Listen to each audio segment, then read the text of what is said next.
చేయువాడు జ్ఞానము గలవాడగును, మూర్ఖుల సహవాసము చేయువాడు చెడిపోవును. కీడు పాపులను తరుమును, నీతిమంతులకు మేలు ప్రతిఫలముగా వచ్చును.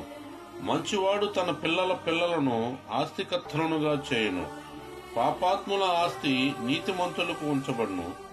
బీదలు సేద్యపరచు కొత్త భూమి విస్తారముగా పండును.